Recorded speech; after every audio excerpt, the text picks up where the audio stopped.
Well, hi. Thanks for listening here on Unstoppable Mindset, where inclusion, diversity, and the unexpected meet. Today, we get to travel to South Africa to talk with Jann Weeratunga. I hope I pronounced that reasonably right. And you did absolutely perfectly. Oh, great. Well, I like to try. Jann is an author. She's created a series around what she calls the Piralympics, and we're going to talk about that. But she has a lot of other things to bring into the discussion as well. So I think we're going to have a lot of fun today. So Jann, welcome to Unstoppable Mindset. We're really glad you're here with us.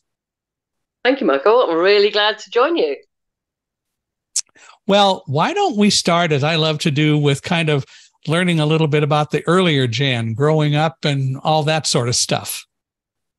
Okay. I was born in London. I grew up in London, schooled in London. I eventually got married and moved out to Sri Lanka, hence my very peculiar surname. And I was out there for about 10 years. My husband passed away, and from there I moved into the Middle East. I taught for a year there and then came over to South Africa, and I've been here for 17 years now. Wow. What made you decide to go to South Africa? Well, I always tell people it seemed like a good idea at the time. There you go. I just had it was after the tsunami. I'd spent 2 years working on the east coast of Sri Lanka. I set up my own NGO, and I met people from all over the world. And on one occasion, we'd actually been down the coast a little way and driving back, and the army stopped us and sort of said, "Did you know that there's a tsunami warning? Why are you driving around?" And of course, where we had been, it had just been water and monkeys and us, and that was about it. And in the car, there was myself, British, a friend who was from South African, another friend who was from Australia, and another friend who was from America. And it dawned on us, literally, as we were explaining who we were and where we were from, that we were four ladies from 4 different countries, from 4 different continents. So yeah, it was a very different sort of thing. And from there, I made friends with them, and then one of them sort of said, "Look, would you like to come and visit South Africa? I'm just finishing off here, and my time in Sri Lanka is finishing. Would you like to come and visit?" So I thought, okay, why not? I've never been to South Africa, and that's what brought me here. Pretty interesting scenario all the way around. I bet you never thought that was going to happen, did you? No, I didn't. But life has a habit of sort of just taking you where it wants to. So yeah, it was good. So where in South Africa are you? I'm actually in Johannesburg. So okay. So inland, about 1,000 kilometers from the sea, in gold country, as they call it, Igolai. So yeah, I live up in Johannesburg. So you have definitely moved around in the world. Have you been to America before? I actually haven't. I sort of came out of Britain and turned left instead of turning right. That's okay. And I never got to the States, or Canada's actually one country I would love to go to. It's on my bucket list, along with Iceland and a few others. But yeah, I sort of got as far east as Sri Lanka and as far south as South Africa. So, all the bits in between there. Well, I hope you do get to come to America. It's a large country, fairly large physically, but certainly a lot of different cultures and different kinds of ways of life, depending on what state you're in and so on. Everything from relatively new in California, which became a state in 1850 compared to some of the other states like Massachusetts and the other colonies much earlier. And I love to travel around America to see the various different kinds of peoples, the different cultures, that have all assimilated into this one really great country, which is a lot of fun to do. And it's really enjoyable to see the different states, and everyone's a little bit different. Okay. Yeah, no, it's very big. I sort of looked at Washington State and thought that was a place I'd really like to go to because it looks very green and lots of trees. So, I'd like to travel around America if I get the opportunity. So you never know, hey?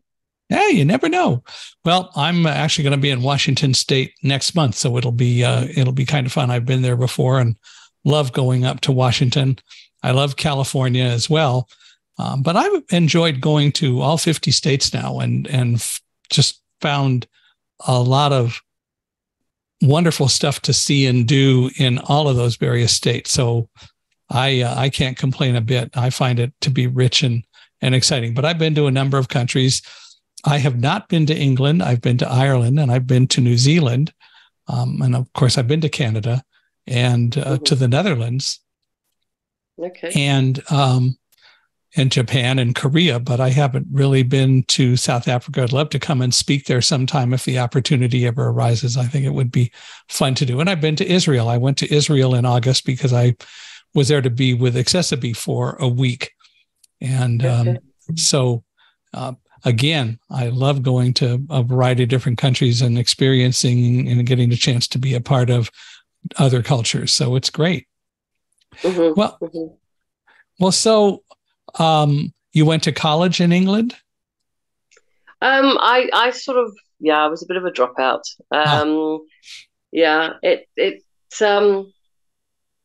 I passed with straight A's my first 2 years, and then I just decided, I don't know what I decided, but I got a job and I moved up very, very quickly, and I got paid way too much money.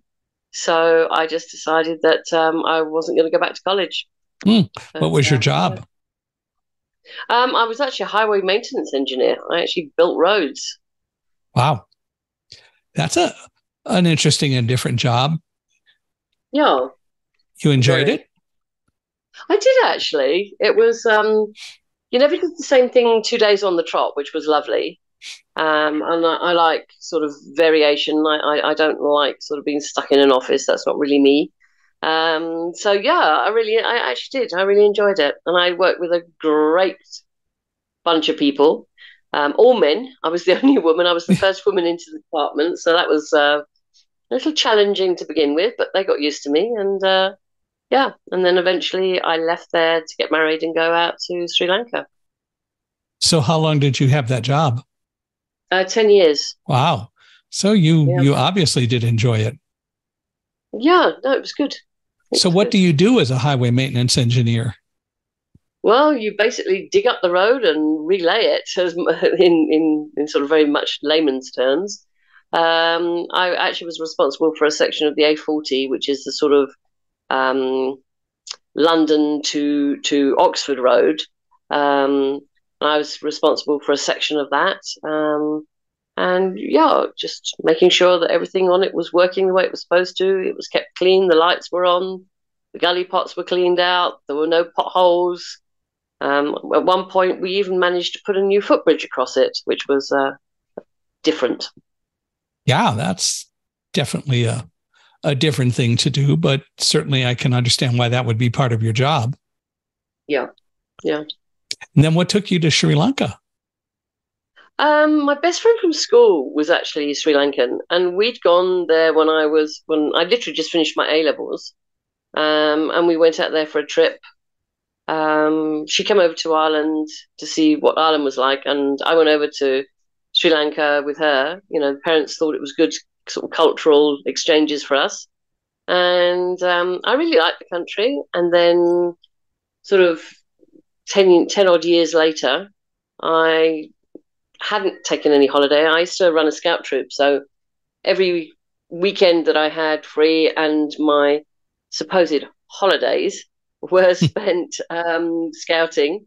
And I got to the point I was very, very tired and I needed a break. And her dad actually said, well, look, why don't you go back out to Sri Lanka? You know lots of people out there still. You kept in touch. Go out there. And I did.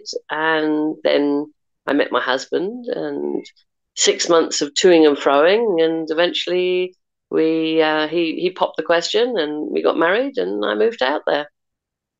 I'm assuming your parents were okay with that. Not really. It was the other side of the world as far as they were Yeah. concerned. It was way, way too far away. But he made sure that every year I actually went back to the UK for, I actually chose to go at Christmas because that's a very family orientated time for us. Um, and unfortunately, he passed away after we'd been married about 4.5 years. Oh. But I continued to stay out there for another 6. The tsunami hit during that time. I also worked as the club secretary for what was at the time the third golf course in the country, rated in the top 10 in Southeast Asia, which was the Victoria Golf Club. Sat on the Sri Lankan Golf Union, which is actually where I was in 9/11. I was actually at a golf meeting, and somebody said, excuse me, I think you should all come and see the television. And we watched the second plane hit. So, yeah, it's one of those ones where you can say exactly where you were and what you were doing. Yeah, most people do. Most people do remember that. And I've heard so many fascinating and interesting stories about where people were or why they ended up not being in the tower that day, although they were scheduled to be, and even up on higher floors. It is one of those amazing things, and there's so many different stories. And a lot of people have stories to tell about it, which is pretty interesting. Yeah.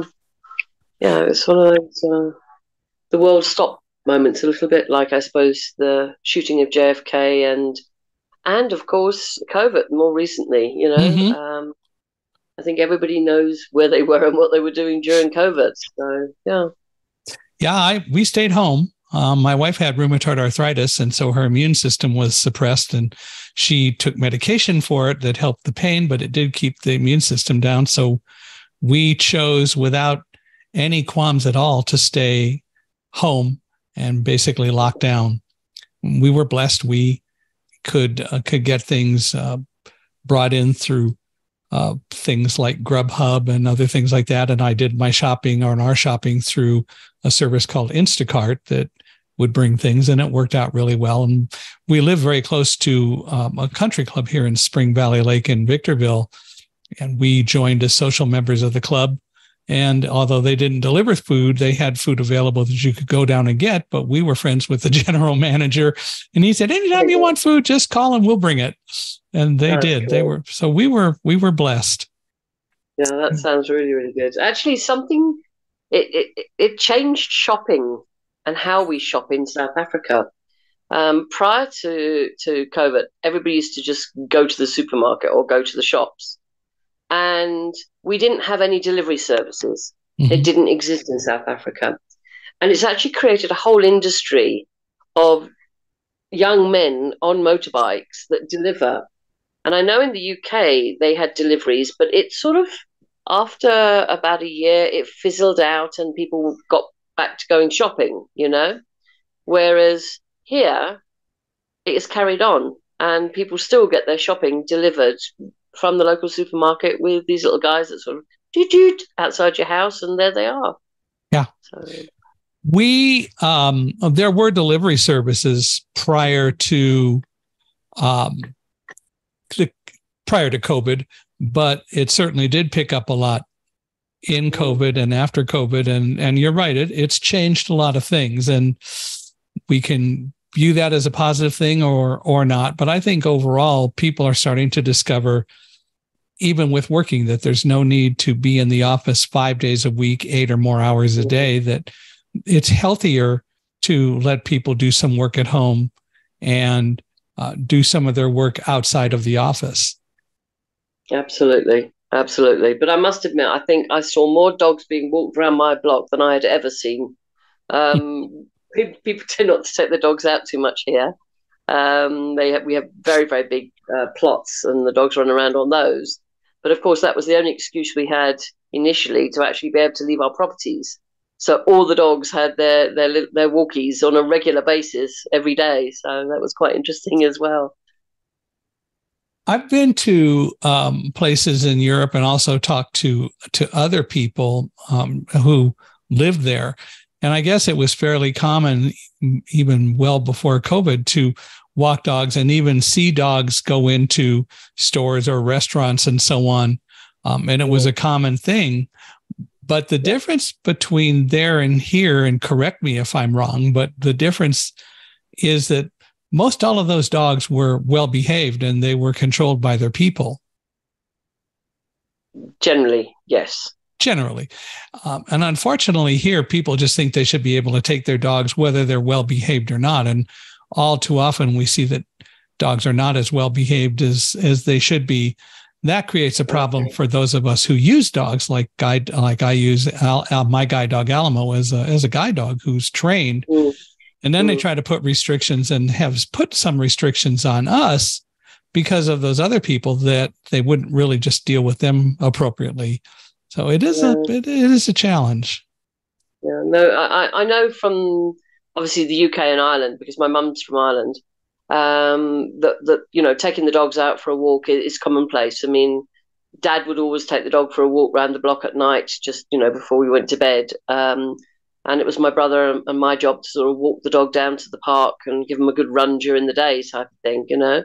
Yeah. So walking dogs, it was good actually, because it's a good form of exercise as well, you know. I mean, I would often sort of pop the dog into the car, drive up to the forest, and go for a walk for 2 to 3 hours, you know, and then come back with a very tired dog. So yeah. Well, that's a good thing.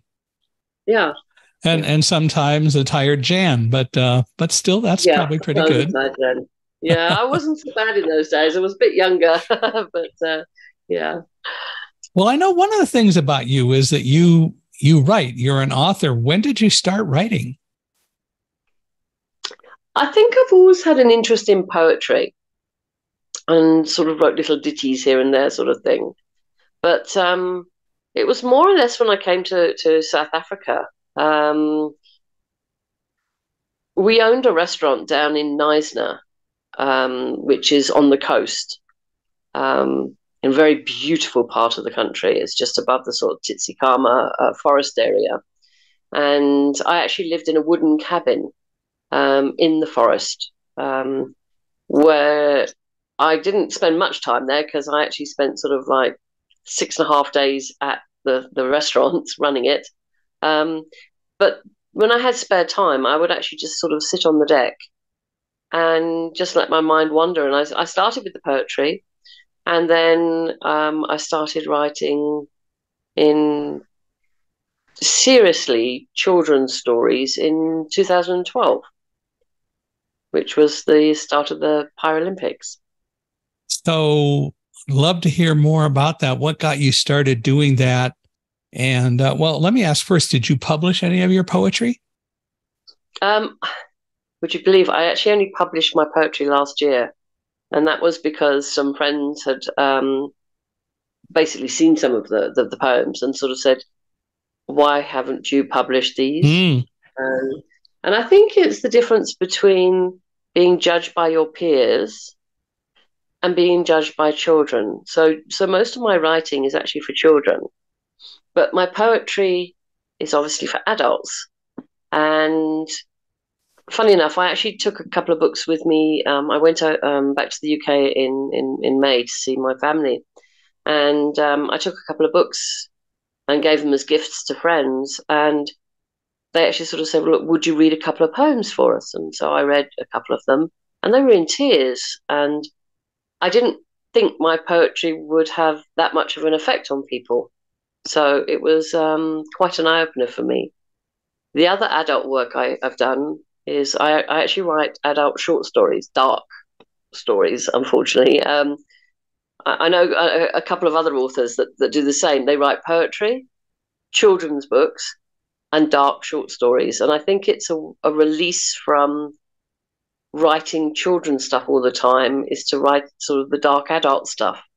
But I've actually not published. I've got 2 books ready to go. They've been sitting there for a couple of years, and there's just Are a they block there to actually publish are them. they Yeah, are they going to be dark? they are dark. All the Oh, short stories are very dark in them. Yes, but they're I mean, one of them is actually a monologue, for example, of a character who has schizophrenia, hmm. and so they're obviously talking to themselves, and they're on a plane. I say they because, of course, it's one person is on a plane, and the quieter voice of the two has actually arranged to be euthanized in Switzerland, which is legal, um, without the other one knowing, or the other side of Hmm. the schizophrenia knowing. And it's this monologue, and that's all it is this conversation the whole way through the story. Um, and a few people that have read it have been, I think, quite shocked because it's not the sort of usual happy clappy stuff that I write for kids. Yeah. Um, and they were sort of saying, "Okay, when's it publishing? And have you got any more? And can we read it?" So, sorry about that ding. I can't stop that. Well, So look at J.K. Rowling. You know, she wrote the Harry Potter series, and now she's writing the Cormoran Strike series. And I don't know that I would say they're darker, although I think the last Harry Potter book that she wrote was darker than the others. But yeah, she clearly, throughout both series, is a mystery writer, because in one real sense, Harry Potter is all about mystery, is being a mystery, just the various things that go through it. Yeah. I think the interesting thing with her work is the fact that it crossed genres, Yeah. and it was the first really strong young adult series that came out, really strong, and I think it defined that genre completely. You know, for Although, those that don't know, young adult is basically stories that don't contain sex or explicit violence, as in blood, guts, and gore type of thing. right. Um, so and it's actually turned out to be a very popular genre, because a lot of people, they don't necessarily want that, but they want a good story. They don't want to read children's stories. They want to read adult stories, but they don't want that side of it. So it's quite interesting how it's developed. Well, I will say any number of adults like them too. I Oh, yes. I would love to I would love to see more Harry Potter books, but there is a new series that's written by an American about one of his sons, James Potter, and 5 books have come out in that series, and they're pretty good. And again, there's some good mysteries in them. Well, so what got you started writing children's books and the Piralympics and so on? I'd love to hear that story. Okay. I have always loved watching the Paralympics more than the Olympics. Right from a very young child, I was glued to the TV for the Paralympics. And 2012 was the London Paralympics, which I personally feel changed people's views towards disabilities in general. I think it was a big leap forward for the disabled community at that particular point. But for me personally, it was Sir Philip Craven, who's a paraplegic himself, was giving the closing speech. And he was chatting away and sort of saying, there was this mother with her son, and they were reading a book. And in the book, there was a character, and he had a patch over one eye, a hook for a hand, and a wooden leg. And the mother turned around and she said to the boy, "My boy, who's this?" And he said, "Well, he's got one eye, one arm, one leg. He must be a Paralympian." And it was like one of those light bulb moments that you get. You don't think they exist, but actually it really did exist for me.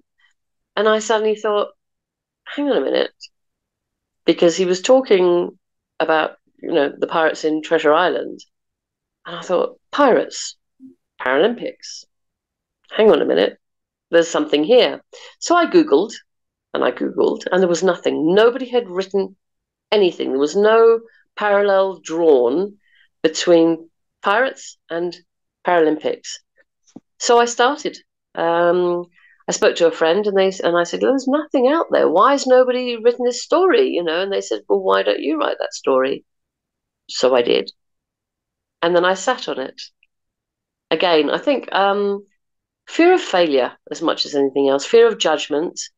Being a bit dyslexic, it's sort of, I got really knocked by my English teacher at school, and so I lacked the confidence to actually publicize something, or publish something. So I sat on it until 2016, and of course the Olympics was round again, and the Paralympics were around again, and a friend turned around and said, "Come on, your book. Enough now. It's got to go out." And so I did. I put the first one out, and it was very well received. And I had a couple of very, very young readers that read it, and a young 8-year-old turned around to me and said, "Is Polly real?" Now, Polly is a parrot that was born with one eye, stolen from her nest in Africa, ends up in Scotland, where she's rescued by Captain Hake, a pirate, and she learns to become a pirate. And so I turned around, and it's a little bit like those sort of questions about, is Father Christmas or Santa Claus real? And you never burst a child's bubble. You never, ever, that's my rules. You never destroy childhood. You allow a child to be a child for as long as they need to be. And so I chatted to him, and I said, "How many parrots are there in the world?" And he said, "Auntie, there must be millions." I said, "Yes," because over here they call everybody auntie. So if you go into a school, they'll call you, and you're visiting, they'll call you auntie or uncle. And then I said, "And do you think any of them are called Polly?" And he sat there for a moment. He said, "Yeah, I reckon there must be." I said, "Well, there you go. You've answered your own question, haven't you?" So that was how Polly was created, and Polly creates the Paralympics, and they get up to all sorts of things. But and it made me realize, hang on a minute, I need to actually do a little bit of a backstory here as to the story about Polly, because the first one I wrote was just all about the sort of the actual games themselves. There's a master chef competition, and there's a walk the plank, and there's the climb the rigging gymnastics, and what have you. And then I wrote the backstory, which was how they discovered the prosthetics. So my pirates have blades and racing wheelchairs and prosthetic hands. And yeah, they get up to all sorts of antics and lots of fun. So do you publish your own books, or do you have a publisher? For this set, I published my own books. I had a publisher for a book I wrote. I actually headed up, during lockdown, I headed up an anthology called Lockdown Behind the Mask. So I had a publisher for that, because for me, when everybody was wearing masks, it reminded me of when I lived in the Middle East and the burqa, and all you would see is the lady's eyes. So I had a publisher for that one, but otherwise I self-published. So they all went up on Amazon. I'm on the 10th one at the moment. The Halloween Paralympics is finished, but that won't be out until next year. So, and there'll be 2 others that come out before that one. So, yeah. But there's 7 up on Amazon at the moment. So you'll have a ghost pirate, huh?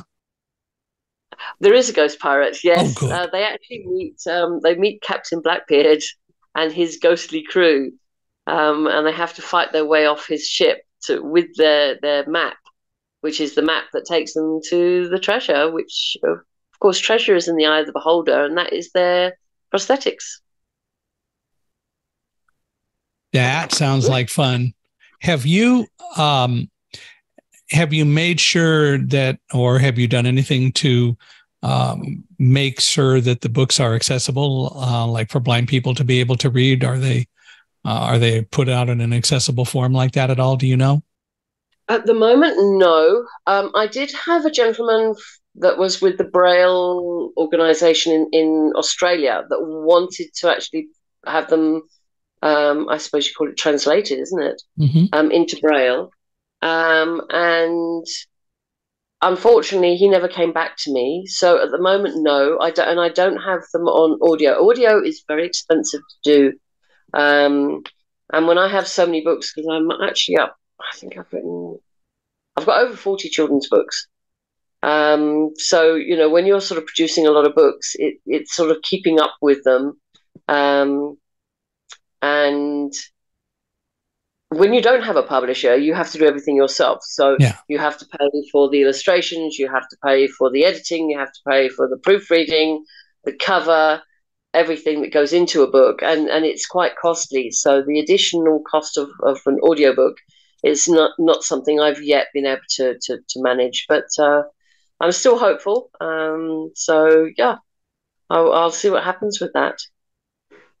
You might explore something like, in this country, there's the National Library Service for blind and print handicapped, essentially. I think it's originally National Library Service for the Blind and Physically Handicapped, but it goes beyond that.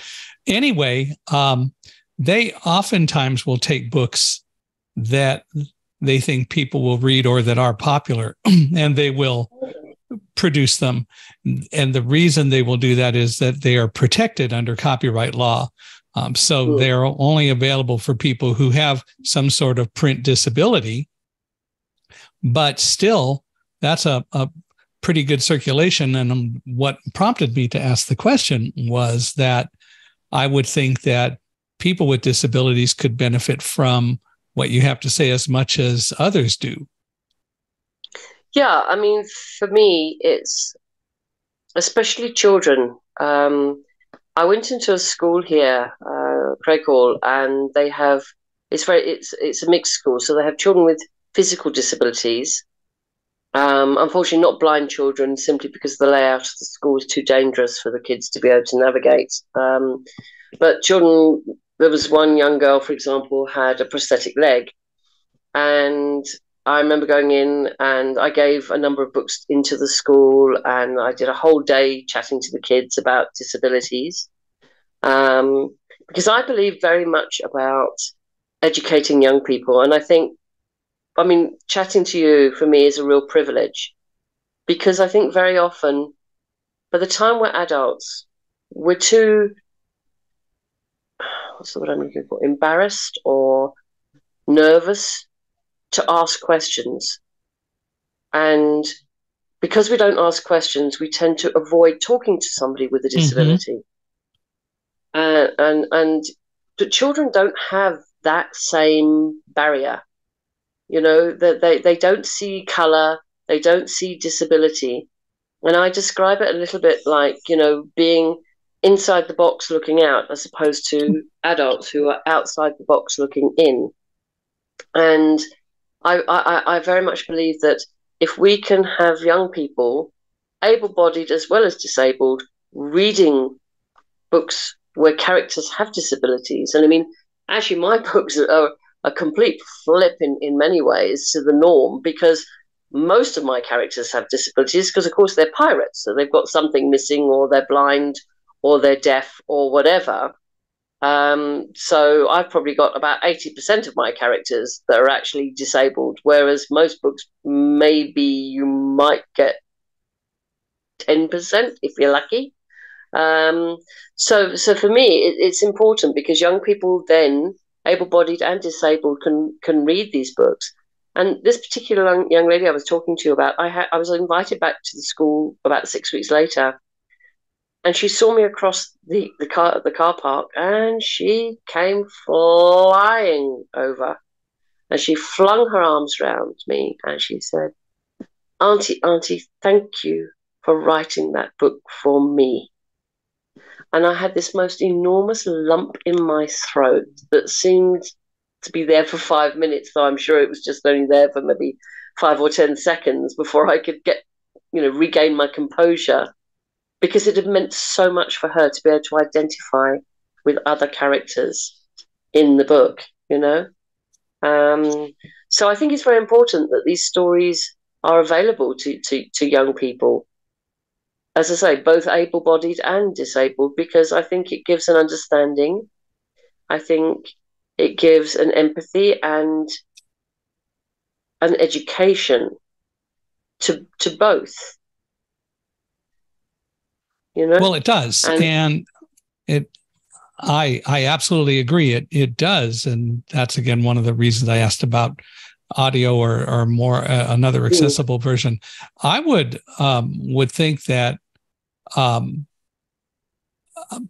some people may shoot me for it, but with AI today, the so-called artificial intelligence, and the number of voices that are out there, that there ought to be some ways to convert the books relatively easily by comparison to even 5 years ago to audio, and then publish them and sell them. I did actually purchase a program that I can't remember the name of it now because I'm not that techie minded, but I was advised that was the best one at the time, but it sounded so mechanical. Yeah. It still didn't flow, and the emphasis wasn't on the words. Right. What I felt the emphasis should be, if you know what I mean. So I do. I have actually recorded. I'm very lucky. I do some work with a local school here. I actually scribe for some of the boys, and they allow me to use their music rooms, which are sort of soundproofed. So I've actually recorded some myself. I've got one of the books is actually up on YouTube. That's the first of the Polly books, and it's up in 4 sections. But the whole book is actually up there, and that's how Polly became a pirate. So I have actually sort of started this myself, and I've done it sort of through the YouTube route. But yeah. There have been so many great strides in voice technology and so on that even in 6 months, it might be a lot better. I don't know. I've seen some discussions where I think there might be some good artificial voice things that are a lot better. But certainly if you can do it, that would make a lot more sense to do by any standard. Yeah, as I say. And I quite enjoy reading my own stories as well to kids. So it's something I enjoy doing as well. There are now some programs that can take your voice and create unlimited vocabulary speech if it has enough of your voice to learn from. How do we find your books? Well, your one book on YouTube. Let me ask that. Well, I think basically you just go Jann Weeratunga YouTube and it will come up. Okay. How Polly became a pirate. Yeah, I think it's I'll have to go look for it. I want to read about Polly. Okay, good. So is writing kind of full-time job for you, or do you have other work that you do to help income, or what? No, writing is my full-time job. That is what I do. I love writing for kids. It's I think it's a passion. You either love it or you just don't go near it.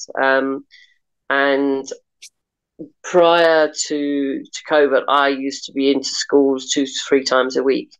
I was always in a school somewhere up here. I even did a tour down on the Eastern Cape and took a couple of other authors with me. So yeah, it's become literally full time, and at the moment I'm putting out a book, roughly 1 book a month. Well, I think it's really important that your books get out there and get visible. And so, since it is your full time job, I'm assuming that you do write every day. I pretty well write 5 days a week. I try to just have a bit of time off at the weekends. That's sort of family time. But Monday to Friday,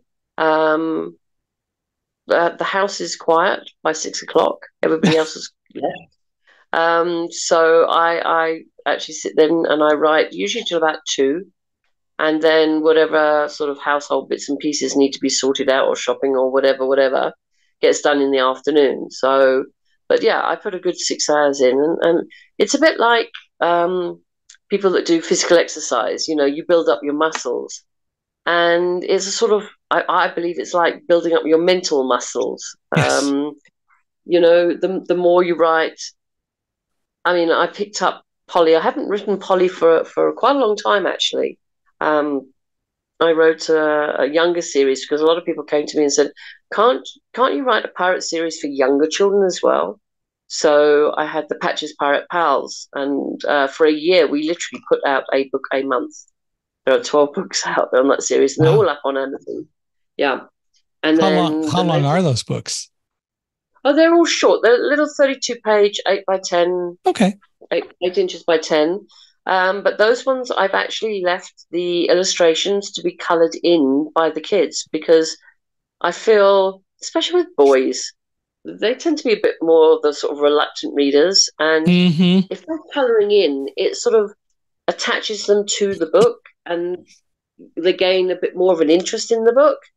And from that, you gain an interest in the words and the story, etc., etc. So that whole series was like that. I've just produced one for my niece. She's 3 in 2 weeks' time, and she actually was my illustrating editor. She saw the pictures and either liked them or didn't, which was quite interesting. So my poor illustrator had to redo a couple, and I'd given her a toy dinosaur, Bronwyn the dinosaur, and my sister said to me at one point, "You can't see anything except purple because Bronwyn's eating the phone."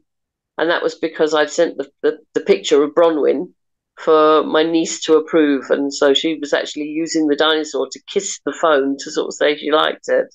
So, yeah. So, but that one's a mixture of color and drawing in. So there is a color picture, and then opposite is the same picture just as an outline, and the kids can either use the same colors or their own imaginations. And I believe very much in that as well. I think it's very important that young people use their imaginations. Things have changed from when we were children. When we were kids, we would play outside. We would, almost have fights with brothers or sisters, or mock fights, or we played cowboys and Indians, or whatever it was we were doing, we do it. And we maybe would watch television for an hour in the evening, sort of Monday, Tuesday, Wednesday, Friday. Weekends was always sport, so that was dad's time type of thing. But today it's changed, and we didn't have computers. We didn't have smart telephones. We didn't have any of those things. We used to sit there and do this huge jigsaw, which was 4 foot by 4 foot square, on our dining room table. Every evening we'd sit and put pieces in type of thing. But today it's changed, and I think young kids are in a way missing out. They're missing out on the opportunity to expand their imaginations, because so much is spoon fed to them. So much is, Google's wonderful. I fall down the rabbit hole with Google all the time when I'm researching my books. And some of the stuff I find is just absolutely mind-blowing. But it gives you everything. And I think with young people, if they're given too much, they don't use their imaginations. So that's one of the reasons why I like to. Well, I've actually created 2 journals, which are guided journals for very young children to start journaling. So it sort of helps them and guides them through. And that's actually part of the Patches Pirate Pals series, which is really aimed at the sort of 4 to 7-year-olds, the very young ones, maybe up to 9, depending on ability levels. But it's getting them to use their imagination to write their story, their poem, draw their drawing, or colour in with the colours that they want to use. And if they want to give somebody green hair, that's fine.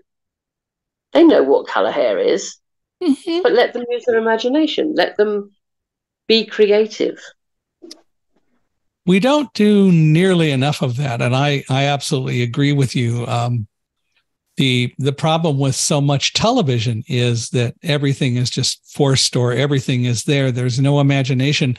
It didn't used to be that way even in television. Of course, early in television's era, it was an issue where you had both television and radio. And so people were used to helping individuals use their imagination. But the longer television has gone on, the more we just put everything out there and there's nothing left for a person's imagination. I collect old radio shows as a hobby, and I love listening to old shows because they still make you use your imagination. And even now there are new series. And again, people have to use their imagination and fill in a lot of blanks that are deliberately left and can't be there because there are no pictures to look at. So you've got to do it. And I think television should do more of that. Yeah. And books as well. I mean, I think books are wonderful. When I go into schools and I open the book and I say to the children, right, what am I doing? And I'm standing there and I'm opening a book, okay? And they say, you're opening a book. And I said, yes, but what else am I doing? And they look puzzled. And I said, I'm opening up the pages to your imagination. And then I asked them, well, what is imagination? What is it?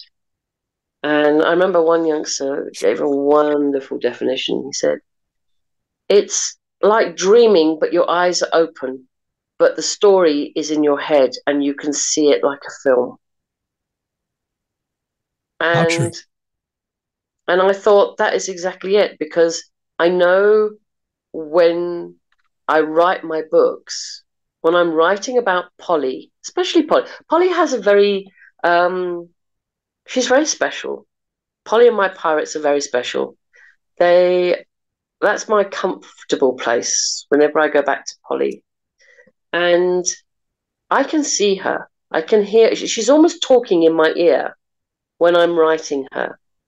It's a weird sort of relationship that I think a writer has with their characters. But she's so real for me. It's almost like she's speaking and I'm just using my hands to write the words, if that makes any sense. Yeah. Yeah. So it's wonderful from my point of view, because I can just let my imagination go all over the place,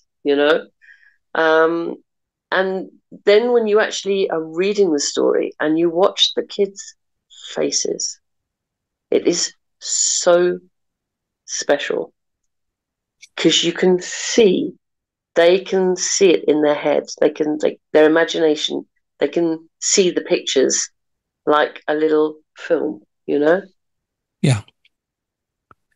Well, and that's the way imagination should be. Now, here's a question. Given where Polly ended up, does Polly have a Scottish accent? Sort of. Polly has a bit of a weirder. Captain Hake definitely has a Scottish accent, and all of his crew do. Each of the crews have there's 9 crews, and they each have quite definitive accents. So the Caribbean Jamaican crew has a very Caribbean. The turbaned Indians, very much. The cowboy Americans, very much with an American lilt.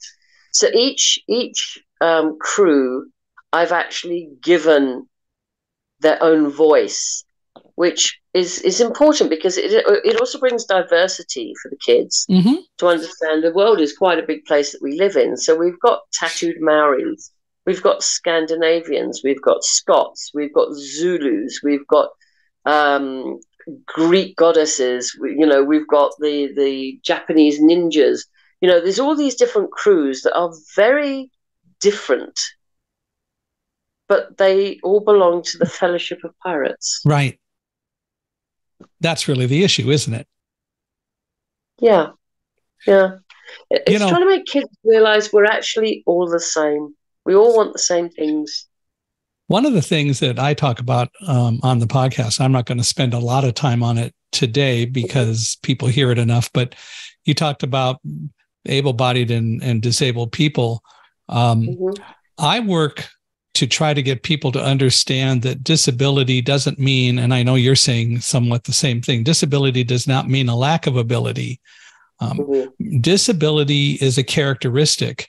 And I would submit that everyone has a disability, everyone in the world. And for most of you, as I tell people, it's light dependence. You know, when the lights go out and you don't have an iPhone or a smartphone of any sort or a flashlight nearby, you're in a world of hurt because you can't see what you're doing. So I submit that we need to get away from making a distinction between so-called able-bodied and persons with disabilities, because everyone has one.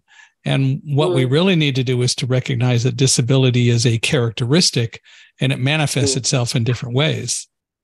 Yeah, 100%. 100%. And I mean, it's even down to, and you might disagree with me on this, but if all you've ever wanted to do is ride a bicycle and you have no sense of balance and you cannot ride a bicycle, you are effectively disabled.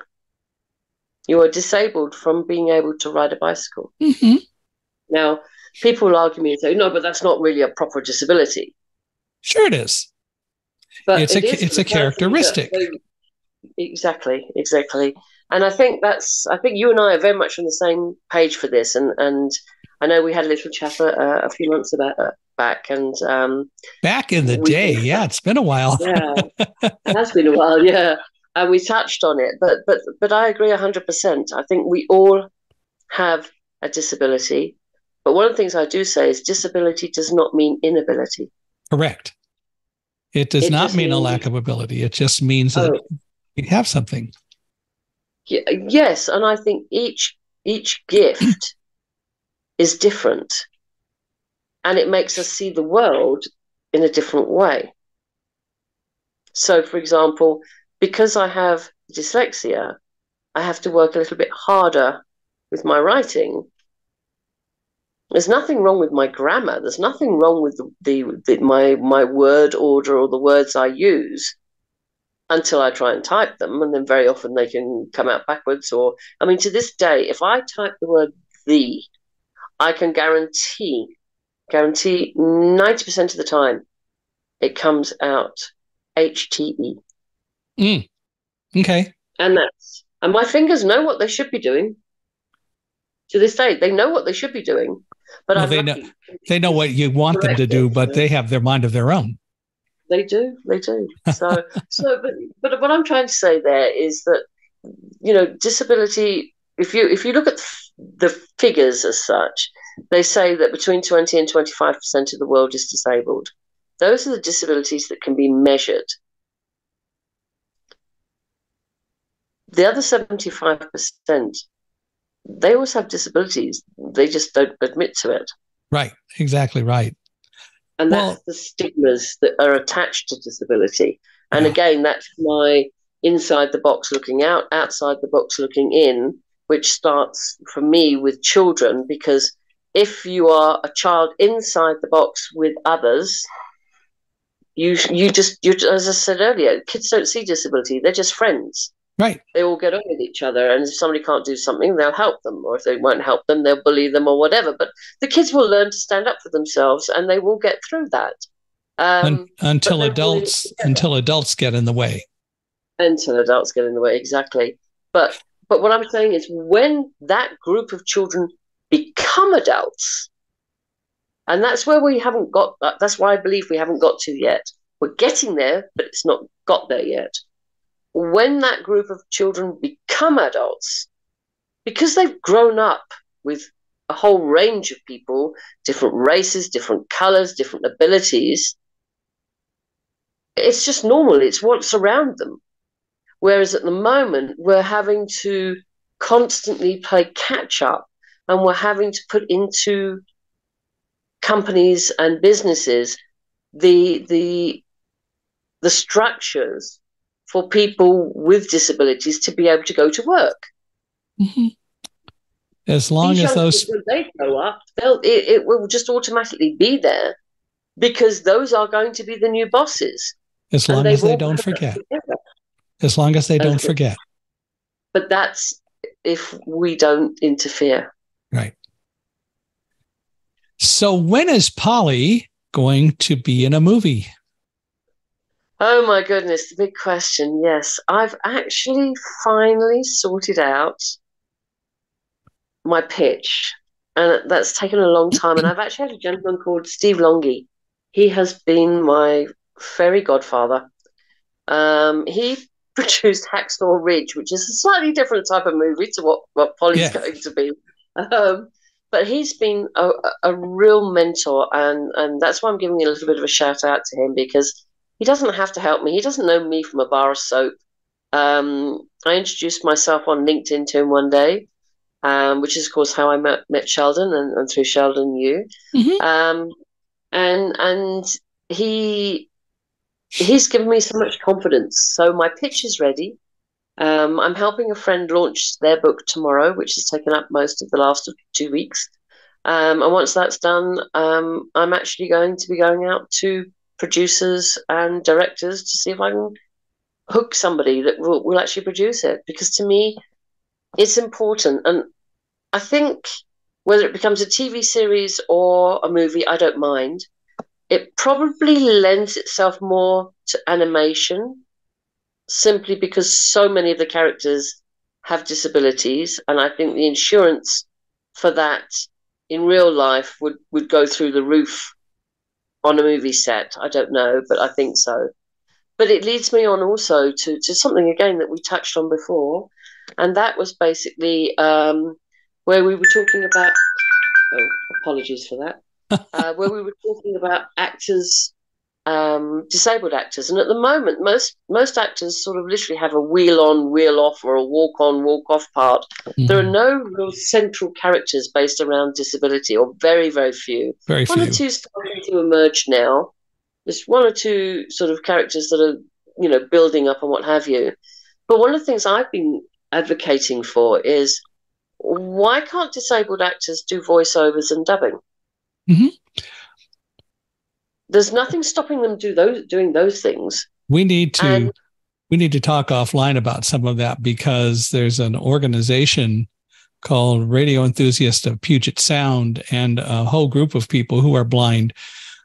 And the president of that organization also is the lead in a internet radio station called YesterdayUSA.net.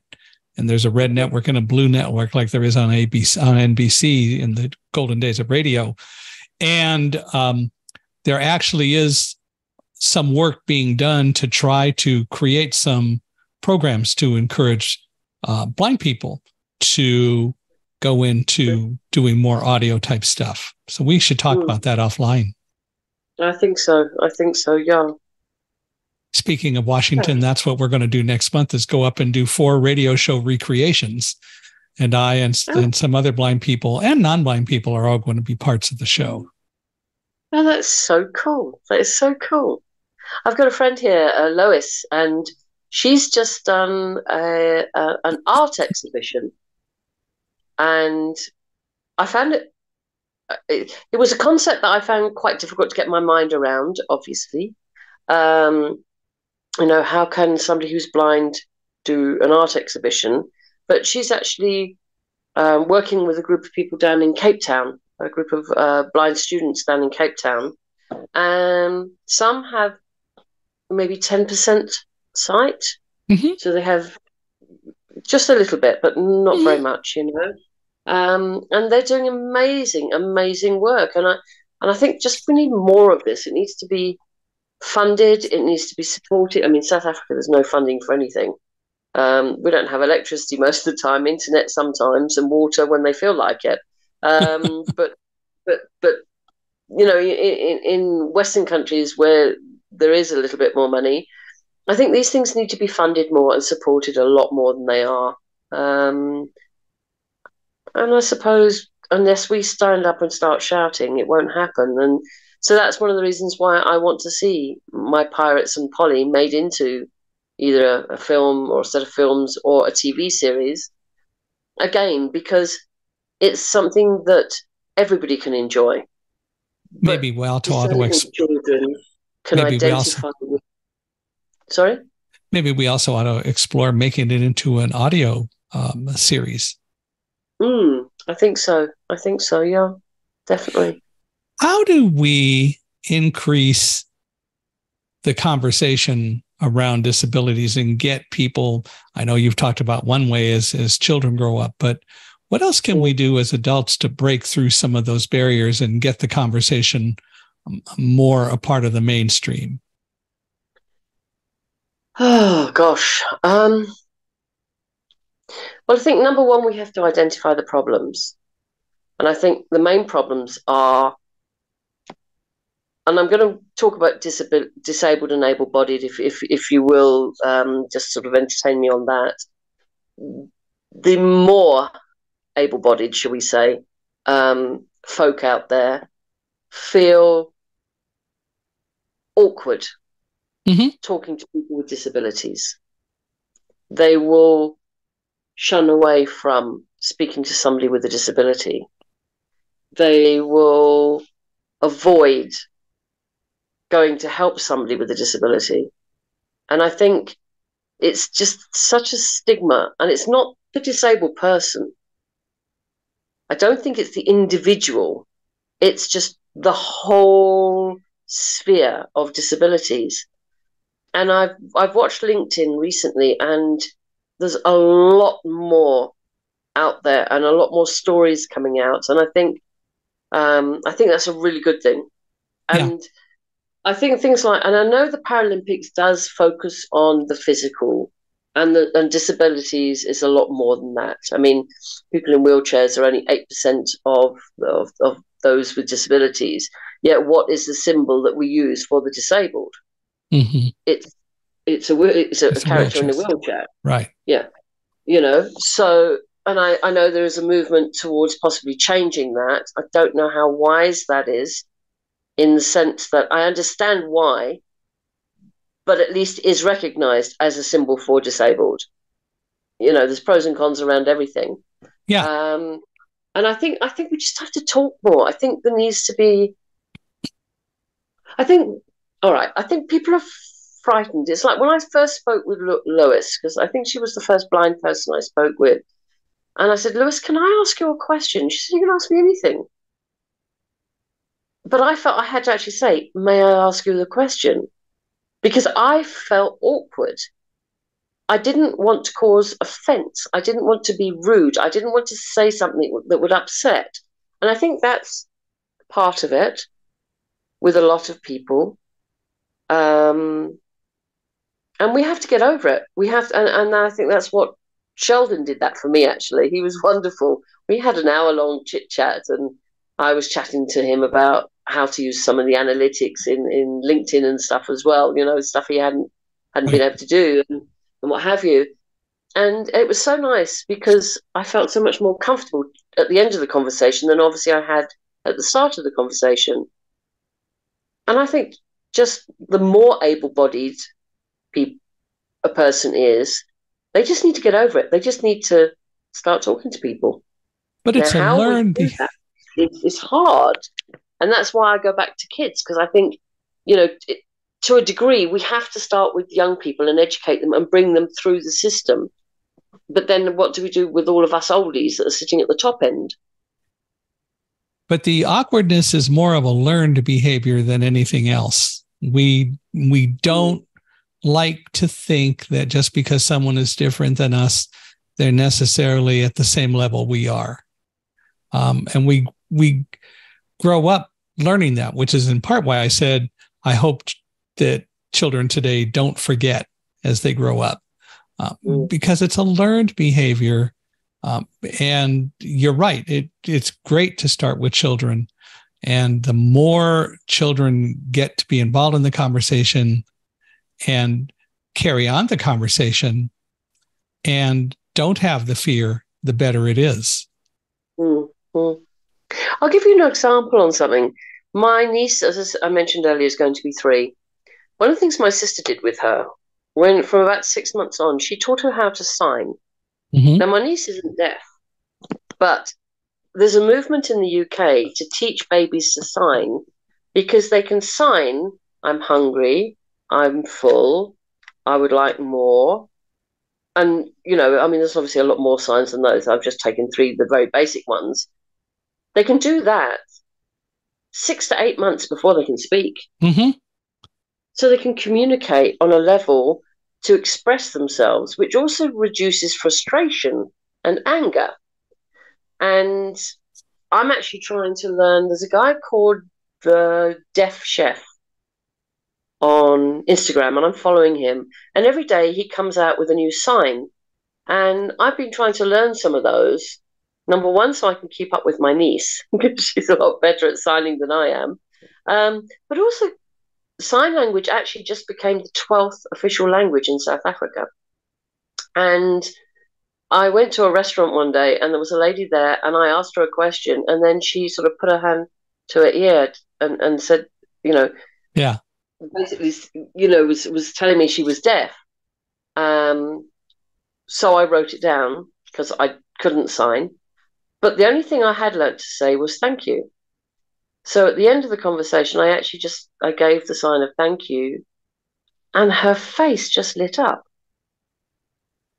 It was the only thing I knew how to do, but it made her day, yeah. you know?